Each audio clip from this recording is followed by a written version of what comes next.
Très bien, merci de cette question qui est très vaste parce qu'effectivement, la littératie en santé, en fait, s'est invitée dans le panorama de la santé il y a maintenant une vingtaine d'années à peu près.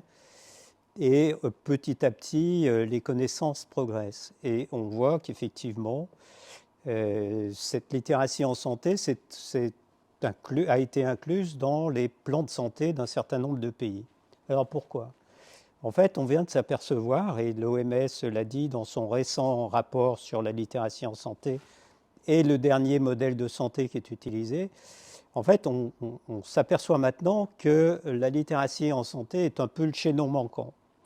Le chaînon manquant, c'est-à-dire qu'on avait de la peine à comprendre pourquoi les inégalités de santé, pourquoi différents comportements selon les gens, selon les territoires, selon les cultures, etc. Et en fait, on s'est aperçu que le niveau de culture en santé, donc de littératie, conditionnait l'essentiel de nos comportements. Et quand on dit que les populations défavorisées, les personnes qui habitent tel et tel endroit, ont des comportements qui ne sont pas les mêmes, en fait, tout ça passe par le niveau de littératie. Et que probablement, ce niveau de littératie doit être mieux étudié dans un premier temps, et puis doit être maintenant utilisé. C'est-à-dire que si l'on veut vraiment limiter les inégalités, probablement qu'il faut passer par de grands plans sur la littératie en santé, visant à constituer un socle, en fait, sur lequel viennent se greffer les messages que l'on peut passer et qui, là, ont toute chance de prendre, alors que si ce socle n'existe pas, en fait, ces messages-là ne prendront pas. Eh bien, voilà, le constat est un peu désolant parce que depuis le temps qu'on commence à agiter cette histoire de littératie en santé, dont on sent qu'elle tient vraiment un rôle, et je voudrais vraiment insister là-dessus, un rôle vraiment primordial comme explication des différences de comportement en santé des uns et des autres, eh bien, si on regarde où on en est, les choses n'ont pas bougé. Et que malgré les préconisations des uns et des autres, malgré les travaux sur la littératie en santé, malgré les recommandations de l'OMS dans ce domaine-là, en fait, la France ne se saisit pas de cette nécessité d'augmenter la littératie en santé. Alors, ce n'est pas l'alpha et l'oméga, mais c'est la base. Et si on ne donne pas à tous les individus d'un pays les mêmes chances en constituant ce socle commun de connaissances, mais pas simplement de connaissances, de capacité à mobiliser ces connaissances aussi. Et dernière chose très importante, c'est le niveau 3 en littératie, la capacité d'incorporer les nouvelles données. Si on ne donne pas aux gens les chances de progresser dans ce domaine, c'est certain qu'on va créer des inégalités. Alors il y a ceux qui ont la chance d'avoir dans leur milieu familial, dans leur milieu culturel, dans leur milieu social, un niveau de littératie en santé quasi inné, parce que en fait, ça fait partie de l'éducation. Et puis il y a les autres. Et en fait, ce qui nous intéresse, c'est les autres, et comment on peut remonter ce niveau de littératie en santé des gens, d'ailleurs souvent en même temps les plus fragiles économiquement, les plus fragiles culturellement, les plus fragiles socialement aussi. Bien sûr, bien sûr. Ben, les États-Unis ont fait un plan de littératie parce qu'eux se sont rendus compte assez vite. D'abord, la littératie en santé, c'est quelque chose d'anglo-saxon. Hein. Ça nous vient des Américains, bien sûr. C'est notre BIM qui a créé ce concept dans les années 90. Donc, vous voyez, c'est pas très vieux. Donc, les États-Unis ont fait un plan de littératie, puis d'autres pays ont suivi, l'Australie et d'autres, des régions, l'Écosse aussi, ou des pays, je ne sais pas comment il faut dire, ont fait des plans sur la littératie. Mais en fait, la littératie devrait être un des objectifs de l'éducation nationale. C'est-à-dire qu'on devrait donner à tout le monde le socle, pas simplement en santé d'ailleurs, mais dans d'autres domaines, le socle sur lesquels vont venir s'installer les autres connaissances.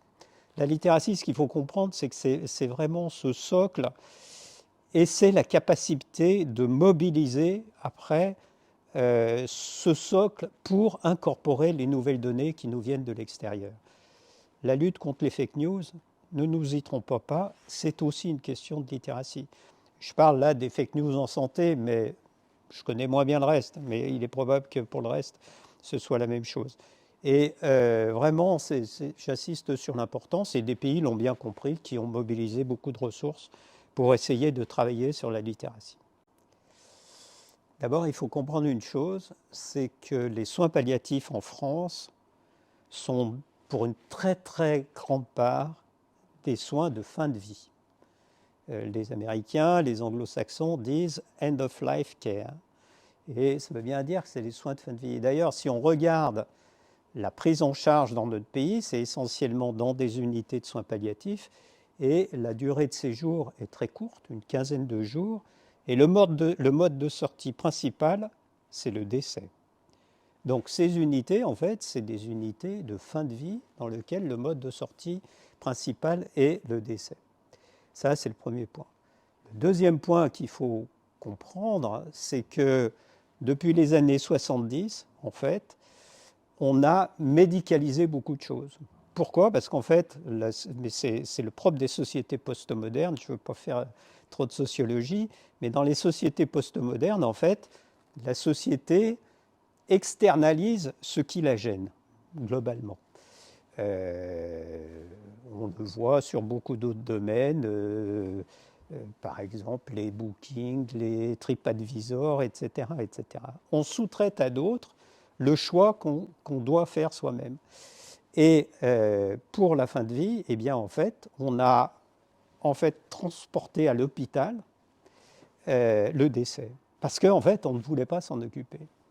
Et dans cette proposition qu'on a faite à la ministre d'une stratégie décennale sur les soins d'accompagnement, on propose de remettre la mort au milieu de la société. Et de dire, en fait, non, arrêtons, il est normal de mourir et il est normal que le décès se passe, en fait, à domicile quand c'est possible. Alors, bien sûr, ce n'est pas toujours possible. Mais surtout, il est normal que le décès se passe au cœur de la société. Et pour ça, comment est-ce qu'on peut faire? Eh bien, il faut travailler sur la littératie autour de la fin de vie, expliquer aux plus jeunes qu'il est normal de décéder et que, bien entendu, on ne va à l'hôpital que s'il n'y a pas moyen de faire autrement. Et sinon, on essaye de rester à domicile, comme ça se passait d'ailleurs avant. Hein. Ce temps, en fait, où on a médicalisé le décès, il est très court, c'est sur une cinquantaine d'années. Mais il y a 50 ans, ce n'est pas comme ça. Le mode de décès principal était à domicile. Et maintenant, le mode de décès principal, c'est l'hôpital. Et donc, en fait, ce qu'on a proposé, c'est de remettre dans la société la fin de vie et le décès. Et pour ça, eh bien, il faut travailler sur cette littératie, expliquer que c'est normal, expliquer que ce n'est pas un drame et que, bien entendu, l'ensemble de la société doit accompagner les familles concernées. D'abord, on sait que le socle de base, c'est-à-dire notre niveau de littératie, en fait, on l'acquiert très vite. Et à peu près dans les 10-12 premières années de la vie, en fait, on a constitué notre socle. Alors bien sûr, après, on peut toujours travailler, le compléter, etc. Mais ce socle, il est essentiel. Où sont les enfants, en fait, de cet âge-là? Ils sont beaucoup dans les écoles primaires. Qui est responsable des écoles primaires? En partie, bien sûr, l'éducation nationale, mais les collectivités territoriales jouent un rôle très important. Et puis après, au collège, ce sont les départements, et après, au lycée, ce sont les régions. On voit bien qu'en fait, il faut que les collectivités territoriales se saisissent de cette question pour remettre, comme je le disais tout à l'heure, le décès, la fin de vie au cœur de la société. Et bien entendu que ça peut se passer à l'école, mais ça se passe beaucoup dans le périscolaire. Et si on regarde le périscolaire, notamment des plus jeunes, qui est responsable de ce périscolaire? À nouveau, les collectivités territoriales.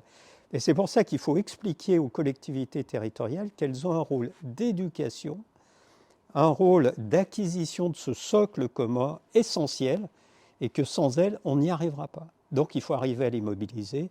Et c'est pour ça qu'en fait, il y a beaucoup de réflexions en ce moment sur la territorialisation de la santé, enfin en tous les cas de la santé, pas forcément des soins, mais de la santé, c'est-à-dire de ce qui fait on a envie de se maintenir en bonne santé et pas simplement d'être soigné.